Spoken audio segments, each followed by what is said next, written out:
মন্ত্রী তথা মুখ্যমন্ত্রীর কাছে একটাই বার্তা দিতে চাই, যদি আপনি বা আপনার দল এই অপকর্মের সাথে যুক্ত না হয় 24 ঘন্টার মধ্যে আপনি এর একটা বিহিত করবেন। আর যদি আপনার দলের বা আপনাদের কোনো ইন্টেনশন থেকে থাকে তাহলে আপনারা এই এত প্রেস কনফারেন্স করে সত্যতা যাচাইয়ের উপরেও আপনারা চুপ থাকবেন। বাংলার মানুষকে বলবো 24 ঘন্টা অপেক্ষা করুন, কি করছে দেখি। 24 ঘন্টা কেটে যাওয়ার পরে যদি দেখি না করে, আমি এই অভিযোগের নিয়ে, আমি তো মারামারি হানাহানির পক্ষপাতী নই, আপনারা ভালো করে জানেন।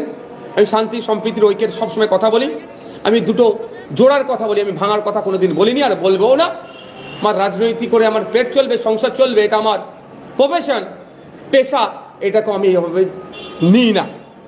সুতরাং 24 ঘন্টার পরে যদি দেখি রাজ্যের পুলিশ মন্ত্রী তথা মুখ্যমন্ত্রী তাদের উপরে ওঠা অভিযোগকে তারা ন্যস্ত করেননি,